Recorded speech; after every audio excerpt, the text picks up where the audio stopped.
Hey guys, so today I'm going to be doing a video on my tattoos and piercings. I'm just going to go over my experience, my horror stories, because I do have a couple, my pain tolerance, but yeah, let's just jump on into this video. So starting off, I'm going to just start off with my piercings, going from, you know, like the first piercings I ever got to the most recent piercings. So the first piercing I ever got were my first holes, and I got these done when I was a baby. Then the second piercing I ever got was my nose. My mom took me to get that done for my 16th birthday because she had her nose pierced, and I'd always wanted mine pierced because I thought it looked so good on her, and I thought that it just looked so cool. And then other girls that I'd seen with their nose pierced, I just wanted it done so bad. So she took me for my 16th birthday to get it done, and I love it. It's probably one of my favorite piercings. I feel like on a scale of 1 to 10, this was probably a 5.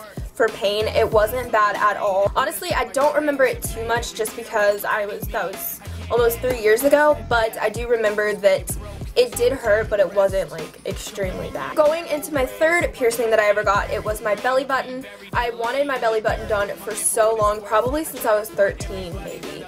And I've been telling my mom, I was like, Mom, please take me, please take me, please take me. And I never thought she was going to take me, but like one time, I was 16 years old, one time she was just like, hey, let's go get it done. So I went and got it done, and it was done, and it wasn't bad at all. For me personally, my piercings hurt more after I get pierced than when I'm getting pierced, if that makes sense. So my belly button on a scale of 1 to 10 was probably a 6, but it wasn't terrible. I don't really know if this is helping you guys at all. The whole healing process for my belly button ring was awful. So my piercer told me to clean it with antibacterial soap and then do sea salt soaks like in between. So that's what I did, and eventually, I guess with cleaning it with the soap and then doing the sea salt soaks, it just started to dry out my belly button to the point where it was so dry that it would hurt if like I touched the piercing at all. The belly button ring was just kind of stuck there because it was so dry. So I started using Neosporin because I didn't want to have to take out the belly ring. And they say don't use Neosporin, but I didn't care. I did it anyway, and my skin started developing like an allergic reaction. So my skin was itchy and red like all around my belly button. So I was looking online because I didn't want to take it out because I loved it so much. And I mean, it just was ridiculous at this point because the only way that I could tolerate the belly button ring being in my belly button was with the Neosporin because that gave it some lubrication, but then my skin was allergic to it. I don't even know. I found this stuff called emu oil, which I'll insert something so y'all can see what it is, and it's really good for your tattoos and your piercings. Obviously, I'm not like a professional piercer or tattoo artist, but I can say from my personal experience, I've used it on every tattoo and every piercing that I've gotten since my belly button ring, and it's worked wonders. Cleared up the rash, it lubricated the belly button ring, and then my belly button healed like that. Like, it was so quick, it was amazing. So my third piercing I ever got was my second holes. And obviously I'm not wearing them. I took them out because I went to my piercer yesterday, and he told me that I needed to take them out and let them close up. The whole horror story behind that was I went to get them pierced for my 18th birthday, and I was going to go to my normal piercer who'd pierced like everything else for me, but apparently he wasn't working there anymore. So when I went there, there was just this new guy, and I thought he knew what he was doing, and I thought that, you know, I could trust him and everything was going to be cool. Well, the whole process of him piercing my second holes was just ridiculous. Like, he was just having a hard time with it. It bled so much, it just was crazy. And so I left them in for a while, and I thought that they were okay. And then the holes started stretching. I don't know if he used the wrong size needle or what the deal was, but the holes were stretching and they kept getting like semi-infected. It wasn't like a huge infection, it was just kind of infected, if that makes sense. And the pain wasn't bad at all. It was probably a 2 on a scale of 1 to 10, but just the whole aftermath of it was ridiculous. I couldn't like put like small earrings in it at all because anytime I would put a small earring in it, the hole is so big it started to sink through the hole. He pierced this one way too low, and it's way farther apart like from this. And then this one was much closer to my first hole, and it was up higher, but I was worried because they were so stretched out and so big. I was worried that eventually it's gonna like stretch out and like rip. So I don't really know. It was a terrible, terrible experience. Awful experience. So I'm still working on my second holes. When I get my second holes redone, I might do like an updated video on them, but for right now I do have them done. I'm just letting them close up because it was an awful experience. The third piercing I ever got was my tragus, and my tragus wasn't bad at all. On a scale of 1 to 10, it was probably a 6, but the aftermath of it was worse. Like I told you before, like for me it hurts worse after I get the piercing than when I get the piercing. So after I got it pierced, like my whole right side of my like head and face were sore, and it just felt like somebody had punched me or something, and I had a headache and it was hard to lay on it, but like the next day the pain wasn't bad at all. Yeah, it doesn't hurt anymore. It's good to go.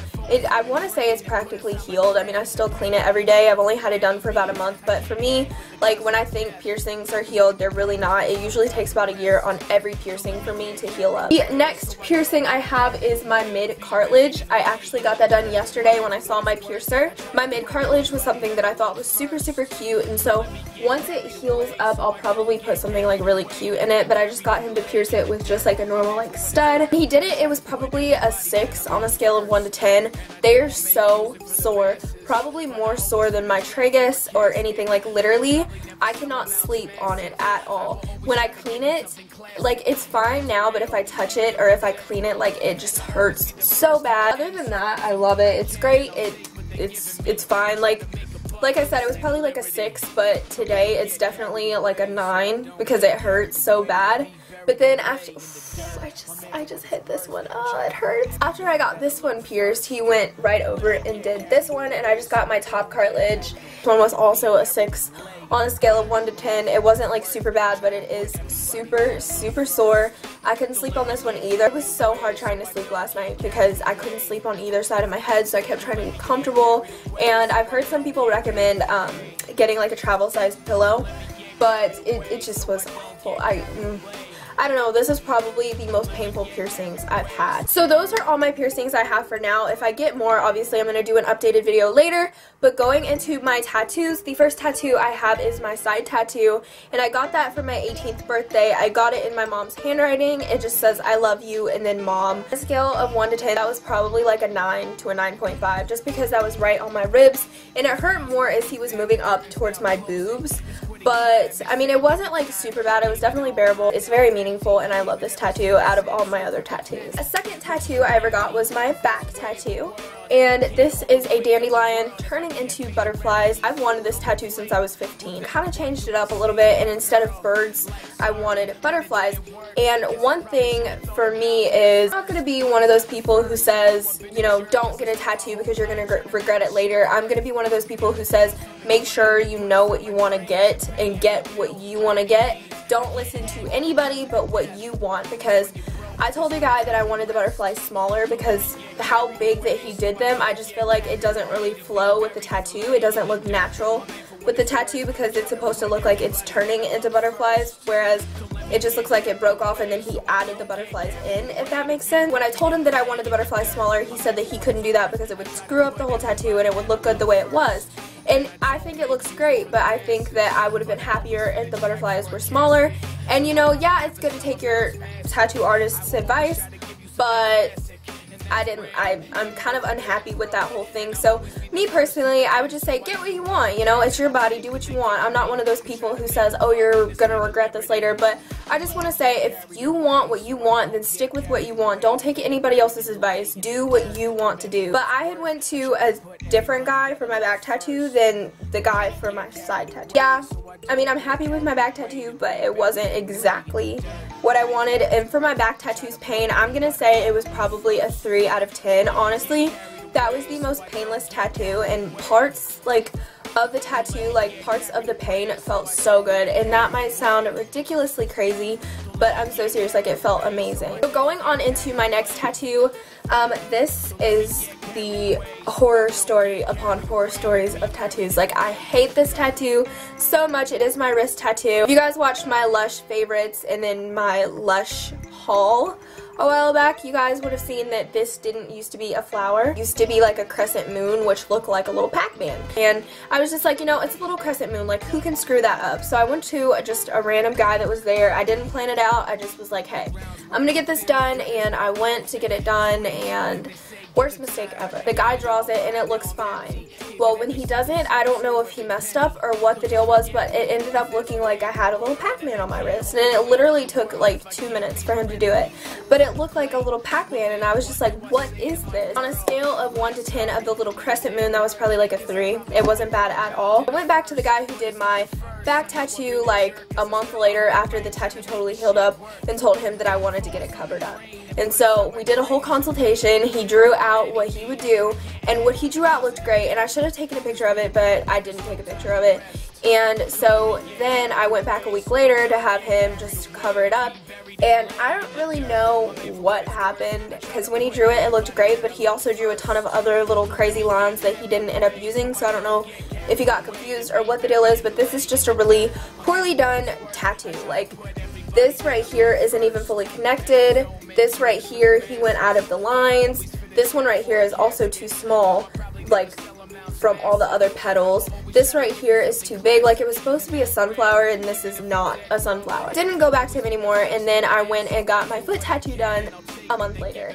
And y'all might think I'm getting, like, all my tattoos, like, at once, like, too fast, but I mean, I'm getting all the ones that I've ever wanted. So, I mean, yeah, I did screw this one up, and, you know, I regret it. But, you know, people are going to say, well, you're going to regret that later. I do regret it, and I don't need you to tell me that. But eventually, I probably will just get this removed, and then I'll probably try the crescent moon out again, because the whole point of that tattoo was for it to be a tiny, dainty little tattoo that was barely noticeable. But now I have this huge, ugly thing on my wrist that the guy just totally screwed up. So, you know, it is what it is. You live and you learn. So going into my foot tattoo, got that a month later, I went to a totally different studio. So I went there and showed him what I wanted, and my foot tattoo is something that I've wanted for since I was like 15 as well. Like, my back tattoo and my foot tattoo were two tattoos that I wanted since I was 15. He freehanded the whole thing, and I love it. I love this tattoo so much. Next to my side tattoo, it is probably my second favorite. Like, I love it so much.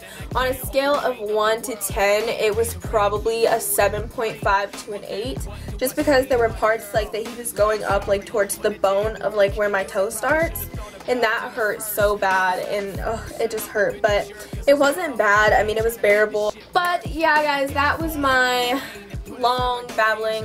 This video will be edited down, but that was my long babbling about all of my tattoos and piercings. If you guys have any questions or concerns or anything like that, then leave them down below. Obviously, I'm not, as I said, an expert tattoo or piercer or anything like that. I can only go off my experience. But yeah, I will see you guys in my next video. Bye.